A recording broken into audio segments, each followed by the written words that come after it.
There was another teacher running down the hallway, hollering, "Get downstairs, it's a tornado." The bus driver instructed us to get off the bus and try to make it into the school. I could see the buses going up in the air and twirling around in the air and coming back down. Get a lot of screaming, a lot of crying. People were putting the kids that were hurt on these doors. We were using the doors as stretchers. It was just mass confusion. Ambulances were pulling up. Police were there. And that's when I said, my baby's dead. And that's all I can really remember. From the Weather Channel, this is Storm Stories with meteorologist Jim Cantore. April 21st, 1967. It's the first warm day of spring in Belvidere, Illinois, a town of 13,000, about 70 miles northwest of Chicago.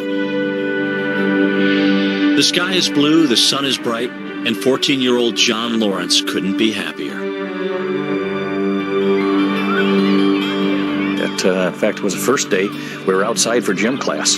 We'd been stuck in the gym all that time until this day when we could finally get outside. John, a freshman, is one of 1,200 students at Belvidere High School. The building is only a year old and was built to accommodate the town's expanding population. Belvidere was at the beginning of its growth, of its real growth. The Chrysler plant had just moved in a couple of years before, and we were getting all these new citizens coming in from outside the area. There were new subdivisions opening up. There was a real kind of feeling of prosperity. It was kind of a good news town because there were a lot of things happening. 22-year-old Mike Conklin is a newspaper reporter for the Belvidere Daily Republican. He's lived in town for just more than a year and can hardly believe how much it's changed. There was all this kind of enterprise and a lot of excitement in the air and a lot of optimism about where we're going. We're going to be a big town, all that sort of stuff. Mike's regular beat is sports. At 2:30 p.m., he meets with the high school coaches to talk about an awards ceremony planned for later that night. Everyone's spirits are high. There was kind of an air of anticipation. I mean, like anytime the weather's nice, it's on a Friday and you got the weekend coming up, and you got spring fever. The spring weather has a dark side, however. A storm system is about to collide with the warm, humid air that hangs over Belvidere, creating unprecedented tragedy.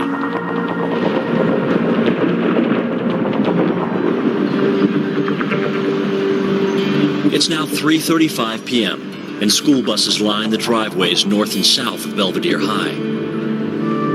38-year-old bus driver Celestia Matheson has been on the job for only 2 weeks, but she's already quite fond of her young passengers.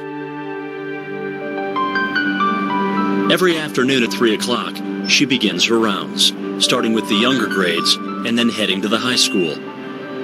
I had been to the grade school and picked up the children from there. I'd gone to the junior high and picked up children from there, and we were all lined up at the high school. And we were actually had our children on the buses. The grade schoolers fidget impatiently, waiting for the high school students to board so they can go home. The kids are always very glad for Friday afternoons and want to get out of there and home as fast as possible. A few buses ahead, 12-year-old John Church is also waiting. The minutes seem to drag on this muggy afternoon. We're all loaded up and ready to go out the driveway and turn on the road, ready to start for home. John is just seats away from 12-year-old Kent Ferguson and his younger brother Scott. Kent's mother Nancy always reminds her son to look after 11-year-old Scott, who is mentally disabled. Especially when they were on the bus and stuff, because the kids did pick on Scott a little bit. All kids will do that. Because Scott was different, a little different. At 3:40 p.m., reporter Mike Conklin leaves the school just 5 minutes before the final bell. I sort of hustled to get ahead of the buses. You know how you do. You don't want to get caught behind them in the driveway, As he heads downtown, he's surprised at how quickly the weather has changed. The sun is gone, and the air is thick with moisture. Your first thought is, well, I guess there's a big storm coming. A big rain is about to come because you can kind of smell it a little bit in the air. A big storm is coming, and it's only minutes away. A low-pressure system and warm front have been marching across Illinois for hours, ahead of a slow-moving cold front from Missouri to Wisconsin. The system has already spawned more than a dozen tornadoes, and it isn't finished. As it reaches the southwest edge of Belvidere, a monstrous funnel forms. A farmer's wife takes this photo just before the tornado descends on Mike Conklin and thousands of others. I looked in my rearview mirror and it was like complete dark behind me. I was probably maybe less than a half a mile from the school, and all of a sudden it was like a train coming through your living room. Rain's coming down like crazy. I mean, I just pulled over to the car and jumped in a ditch. Back at the high school, the final bell rings at 3:45 p.m. Freshman John Lawrence looks outside and is amazed. His blue skies have turned black. I remember asking Mr. Halverson, the algebra teacher that I had at the time, if he'd like me to close the windows. And totally joking, he said, no, you better leave them open. They might blow out. You know how these tornadoes do that. But this is no joke. Within seconds, the F4 tornado, the second highest on the Fujita rating scale, reaches the school. Winds rage at more than 200 miles an hour. The school's fire alarm begins ringing. We were trained in the school on a fire drill. You walk, you don't run, but you walk to the nearest exit and leave the building, which is exactly the mode that we went into. There was another teacher in the hallway running from the front of the building toward the back of the building, hollering, get downstairs, it's a tornado. And he says, run again, and that's when we started running down the stairs. The warning is too late. Hundreds of students are already outside, boarding buses or getting into their cars. They're met with a sudden rush of hail and rain. Confused, some bus drivers order the students back into the building. Then they tell the grade schoolers, like John Church, to run for cover as well. Someone said tornado. At that point, then the bus driver said, try to get off the bus and into the school, because I don't think anyone realized that the tornado was really right there at that point. Nobody was really pushing and shoving. People are just, as you would typically, stand up from the front towards the back and get up and leave the bus. John and the other children don't know enough to panic. They simply head off the bus straight into the storm. Just as I had gotten outside, I could hear glass breaking. The next thing I remember, I was on the ground.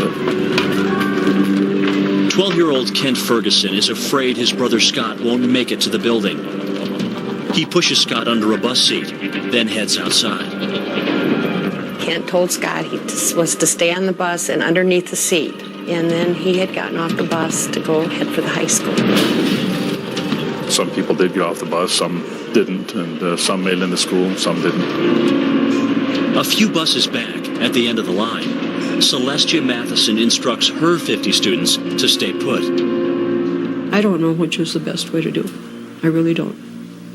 I don't know if I did right or wrong, but we stayed on the bus. She tells the children to open the windows and take shelter under the seats. I got down part way, but I was also kind of sitting up a little bit, trying to watch out, see what all was going on.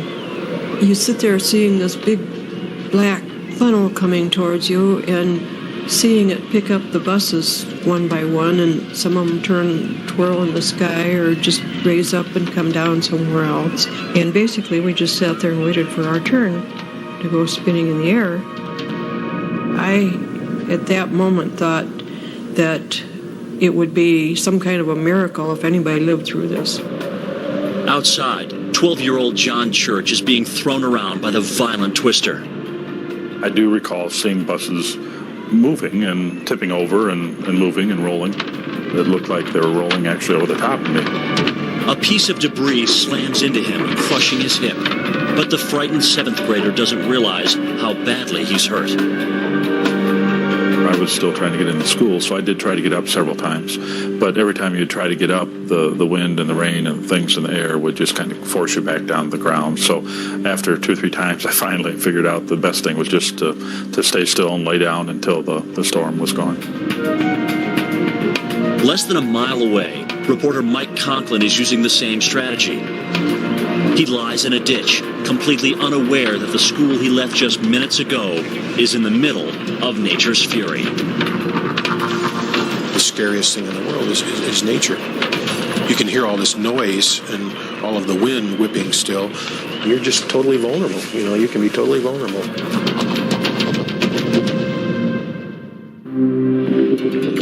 April 21st, 1967, Belvidere, Illinois.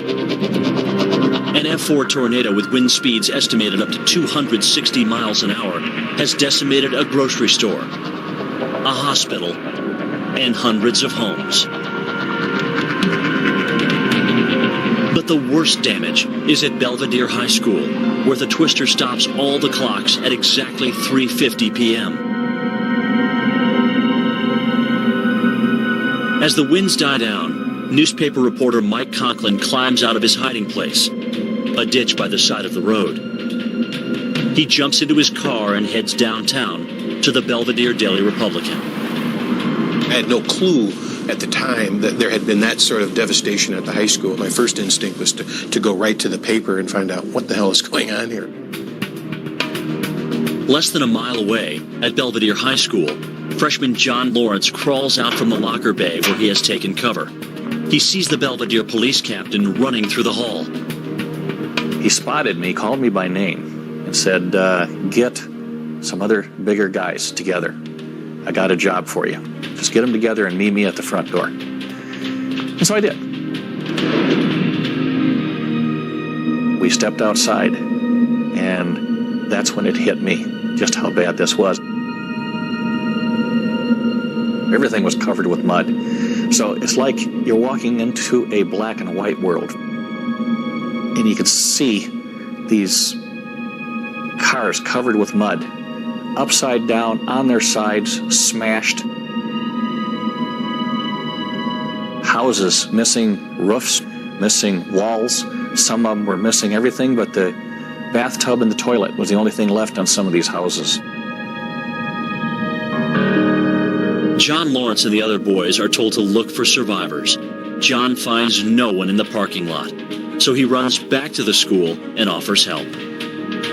They had gotten some tools from the shop area. They were knocking the pins out and taking doors off, and somebody said, grab this door, follow him. And we went out the back of the building, and people were putting the kids that were hurt on these doors. We were using the doors as stretchers.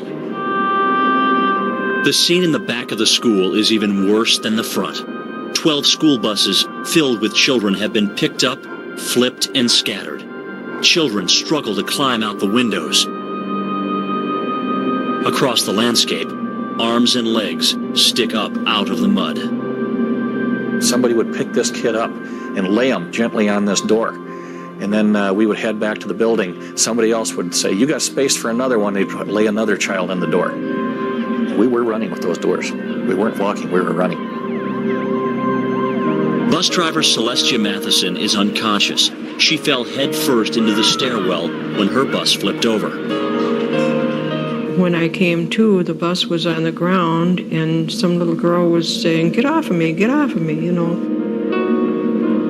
Celestia has a broken nose, but none of her students is seriously injured. She and some older boys help shepherd children into the high school.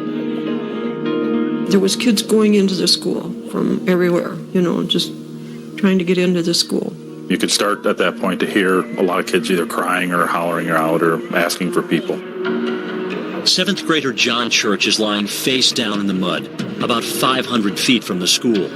His hip is crushed and he can't stand. He cries out for help, searching for anyone familiar. At last, a friend from junior high comes to his aid, although John can hardly recognize him. There was so much mud, and there was asphalt from new construction around the school that you couldn't really tell who people were. The children are covered with sores. Their skin is embedded with tiny pea stones that were sent flying from the school's new roof. it's like somebody took a baseball bat and beat the people that were there because all that stuff hitting you. Once inside the school, the 12-year-old lies on the floor and waits. His crushed hip is not the first priority when so many others are facing death. The lesser severely injured went to the cafeteria where they were taking care of first aid procedures. The more seriously injured were taken to the library. We later found out that the ones that went to the gymnasium were the dead ones. That gymnasium was the morgue. Nancy Ferguson is 30 miles away in Pecatonica, Illinois, when she hears news of the tornado. The 33-year-old mother rushes home to join her husband Bill in the search for her sons, 12-year-old Kent and 11-year-old Scott. It was raining hard, and truthfully, I don't remember stopping at stop signs or anything. Kent's birthday was the next day.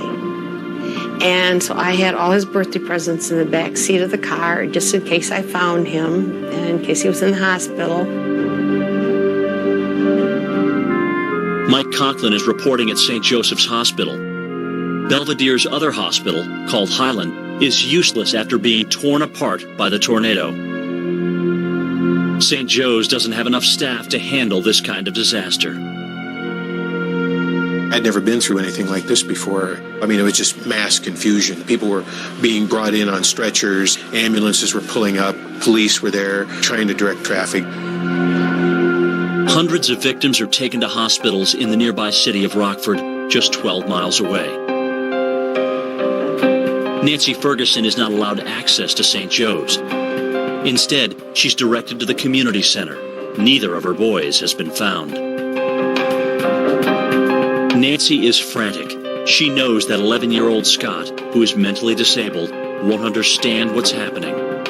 Finally, at 2 a.m., she gets word over the radio. We heard there was a Scott that had just come out of surgery, and his name was Scott, but he couldn't tell his last name. And we knew it right away it was our Scott. One son is alive, but there's still no word about Kent. It's very hard trying to figure out what's going on and what the world's coming to, and sometimes you even think there's no God. Why should he do something like this? It's just before 3 a.m. on April 22nd, 1967. Nancy Ferguson and her husband Bill arrive at Swedish American Hospital in Rockford, Illinois, where their 11-year-old son Scott is recovering from surgery. His throat was cut, his tongue was half cut off, he had pea stones in his back, he had a big gash across the top of his head. Scott is unconscious, and his recovery will take months. But he's alive, and Nancy is overjoyed. However, her eldest son Kent, whose 13th birthday is today, is still missing. The hospital sends her home to wait for news. At 4 a.m., Nancy's brother-in-law calls and asks to speak to her husband. And that's when I said, my baby's dead. And that's all I can really remember. He was off the bus, and he was headed for the high school.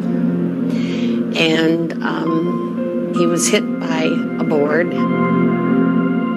I lost the chance of seeing my son grow up, and often wondered what kind of adult he would be and what he would look like. And not hearing, "Hi, Mom," anymore.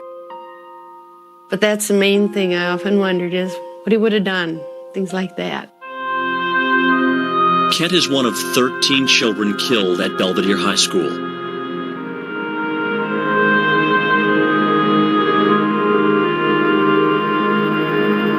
In all, 25 people are dead in Belvidere. Nearly 500 are injured. 12-year-old John Church will spend years recovering from a crushed hip. Even so, he considers himself lucky. There's lots of folks that were much more involved than I was. I just happened to be in the wrong place at the wrong time. 36 years later, a mural marks the tragedy of the tornado in Belvidere. It's a tribute to all those who died. and those left behind to pick up the pieces. If you go to that neighborhood today, the trees have grown, the homes have all been rebuilt, the high school has been not only fixed, but it's been added to. The awesome power of a tornado can do a lot of damage, but the awesome power of the human spirit can put things back together. The town's weather troubles didn't end on that fatal spring day. What bizarre weather struck Belvidere, Illinois after the F4 tornado? We'll tell you when Storm Stories continues. So what bizarre weather struck Belvidere, Illinois after the F4 tornado? Less than 48 hours after balmy weather and a deadly tornado, on April 23, 1967, heavy snow began to fall. Nearly 4 inches covered the battered town, hampering cleanup efforts for the hundreds left homeless by the tornado. For Storm Stories, I'm meteorologist Jim Cantore. Your local forecast is next.